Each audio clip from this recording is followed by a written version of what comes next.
Hey, Matt Lay here with Lay Brothers Consulting, coming at you with our fifth installment of the Management Reminders series. This week, we're going to be looking at the concept of intention and perception. What this is within the arena of communication, and it's not necessarily just a management concept, but has some good implications, especially for first-time managers.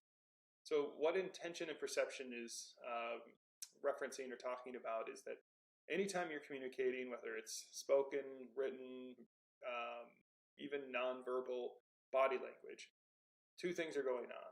There is the person who is sending information, the person sharing it, and then there's the person receiving it.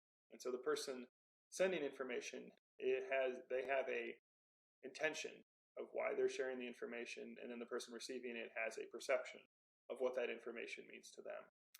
And there are times that we've all experienced where intention and perception don't line up. And that's because there's also a lot of filtering that goes on in the midst of that. And why that's important, especially for first time managers, is part of that filtering is a power dynamic. And when you're moving into management for the first time, a couple of things are most likely going on. You're moving from a power dynamic where you were working with co-workers, where you were at pretty much the same level of institutional power, to now a differing level of institutional power, where you as the manager are perceived or potentially do have some level of power within the institution that's different or more than the people who were originally your co-workers. Also, there's a lot of sort of taking on a new identity that goes on as you move into management. So there's a lot of potentially emotional, psychological questioning as you find your own solid grounding that can create white noise within that filtering between what you mean to say and what people understand you as saying and what you perceive other people saying to you.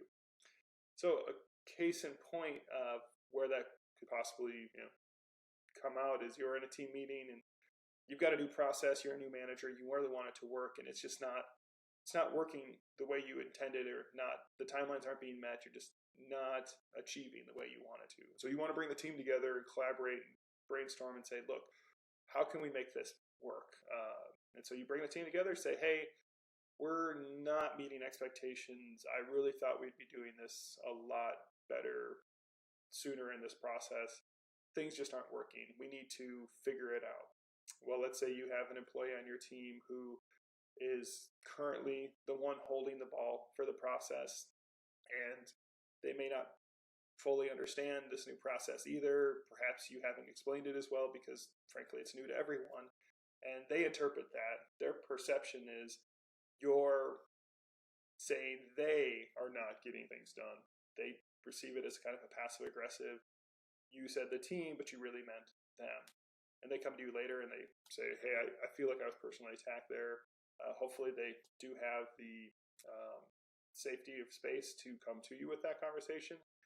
You have kind of the ability to say, either step in that moment and say, hey, that wasn't what I intended to say. Like you totally misinterpreted what I was trying to say. I was talking about the team. I wasn't talking about you.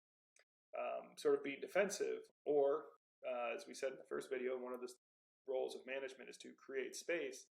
You can take that as an opportunity to create the space that the person has basically asked for, to say, I apologize. What did you hear? What was your perception? Like what was it within the way that I worded it that hit your ears in that way? What basically was happening within that filtering that got what I was intending to be what you perceived? Kind of that telephone game. That creates a better conversation. You can hopefully come to a better conclusion. It's not defensive. It's not back and forth. And so in management, taking that space and that time to sort of create space and think about, okay, how am I making sure that the other person's intentions or perceptions are given proper space and attention, so that it's not a he said, she said, well, that's not what I intended, that's not what I perceived, back and forth, almost combative, but taking the time for clarity. That not only kind of allows you to have more information, frankly, because you're asking for clarification, which allows you to get more to the root cause of what's really going on, but over time, that continues to create an environment, culture of vulnerability where people feel that they can bring things to you, and you're not going to immediately react. You're going to create space. You're going to come to better conclusions. And what that culture of vulnerability can also end up doing is creating an environment where people feel comfortable bringing you, in a sense, their rough drafts. So they don't necessarily feel like they have to have fully solidified conclusions, but they can come to you with like, hey, here's my idea, or I didn't really get that. I'm going to be a little bit vulnerable, because they know that that's a safe space, because you're going to allow that space for them, which means that you can work with them more on being collaborative, taking their rough drafts and moving them into final products together, versus being critiquing, where in a sense they bring you a final draft and they're asking for your thumbs up or thumbs down. And that collaborative work is a lot more kind of what builds a team up, what helps individual contributors to feel empowered, that they're part of the process, that they're growing in their skill sets as well, which means, frankly, you're doing what is one of your main tasks as a manager, which is multiplying the value of your team, to increase the value of what your team can provide to the business and in their own personal development, which ideally would also benefit the organization in the long run.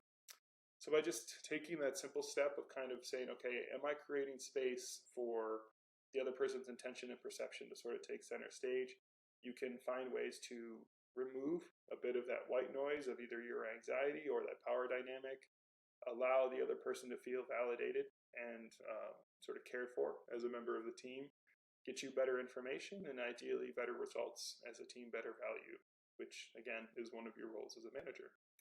So hopefully it's a good concept for you to talk about this week. If you have any comments or questions, please share below. If you want to reach me directly, my email's at the end of this video. If you want to follow these videos in general, hashtag management reminders, just follow that on LinkedIn, and you'll be updated each week when we add a new one of these. So hope you have a good rest of your week, and we'll see you next time. Thanks.